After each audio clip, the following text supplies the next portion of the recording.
Morning, gentlemen. What's up? Morning, guys. Life is How's good. Happy everyone? to happy to talk about another weekly sip and talk about a very important topic for all of us, which is onboarding a new client.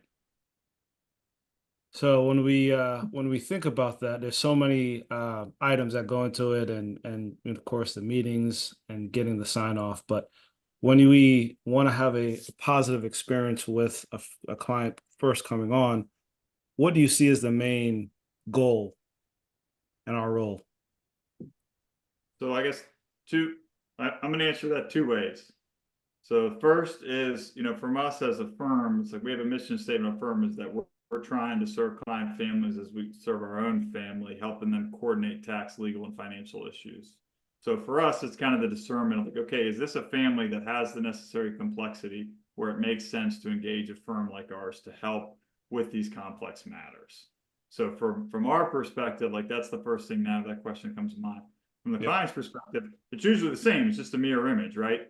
It's somebody that says, hey, I've already started saving money in all these accounts. Like I understand the tax benefits that I'm getting. I have an accountant that helps me with my tax returns. I have an insurance agent that got various different policies. There's a 401k advisor. I might have a stockbroker. I got all these different things, right? I got all these different pieces of the puzzle, but I'm not quite sure how they fit together or what parts that I'm missing. I also got gymnastics practice at 3 and then soccer practice at 5 for my kids. And then maybe I see my wife between like 7 o'clock and 9 o'clock, and then we pass out and do it all over again the next day. So like that tends to be where we are the best fit, in that beginning stage of the onboarding is like who actually Yeah. fits. Yeah. Greg, would you agree with that? And then where do you go from there? I mean, definitely. This trying to streamline a what could be viewed, but also is a complex problem or process, not a problem, process, with clients trying to do the right thing and also have the knowledge to be able to make that decision upon and fill in the blank with whatever topic it is. Joe, you've used this comment a bunch as having a thinking partner, Hmm. right?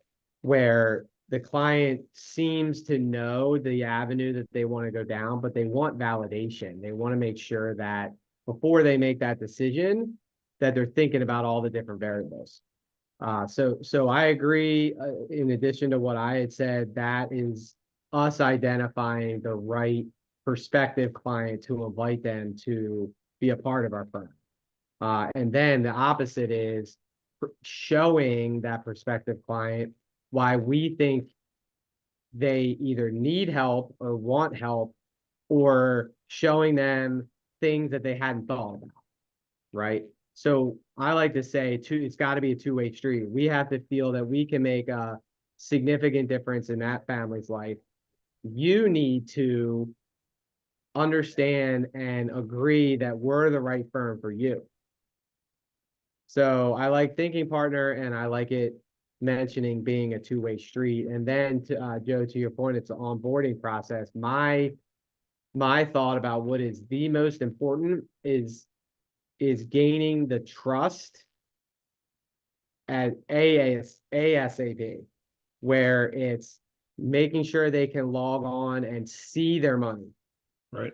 via phone, via their computer, knowing who is a part of our team.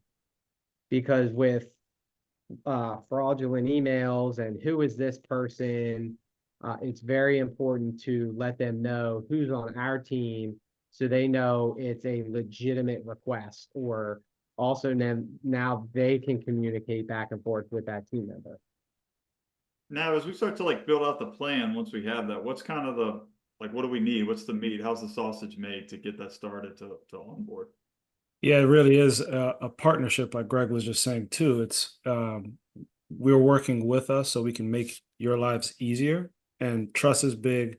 Communication is huge, but we also need information from the prospective client or the client that is now onboarding, whether it's statements, whether it's your expenses, your data, income. We have to be open in order for us to really help guide you through your financial life. So when we get into those meetings of building your financial plan, building out a balance sheet, income plan, cash flow analysis. We're going to ask some pretty detailed questions. I mean, we take security very seriously. So we have a secure portal to share data with. So you can upload documents highly encrypted.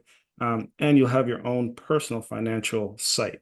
That's what I love about one of the things we offer is you can go to other sites that do, offer network statements and things like that, but they also advertise to you. We're not here to advertise. We're here to be your financial guide. So that's one of the things we like to communicate with clients, and I think we do a pretty good job of that. Right. Well, 'cause and they I did like that. Sorry, go ahead, on Jeff. the state documents with the attorney, right? And then Yeah. you're asking, hey, can you upload those documents to the portal so we can review them? And then they did the investment accounts with the stockbroker investment advisor. Hey, can you upload those statements? Then the tax return with the CPA. Hey, can you upload that? Property, casualty insurance, umbrella insurance, that type of thing. What's the information on those?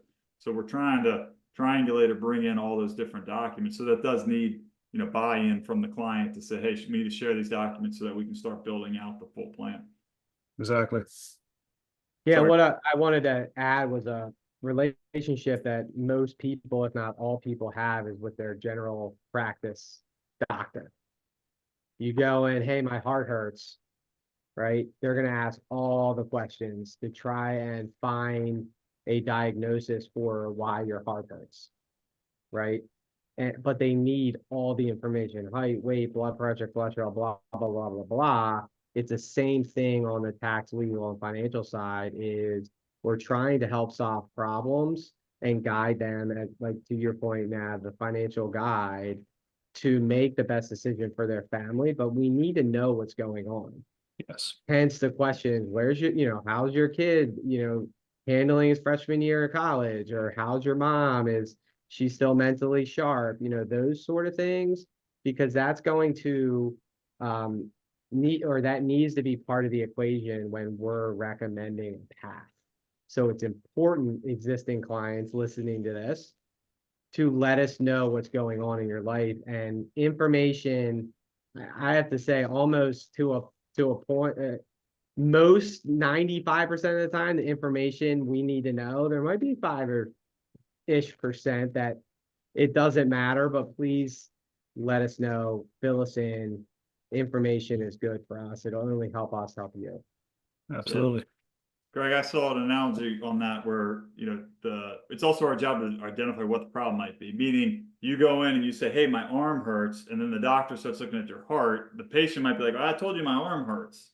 It's like, well, the doctor knows, like, that could be a symptom something's wrong with your heart, right? So in our world, as people say, well, my taxes are too high. Like, what's my CPA doing? Well, let's look at your investment account. Maybe you have actively managed funds in a non-qualified account.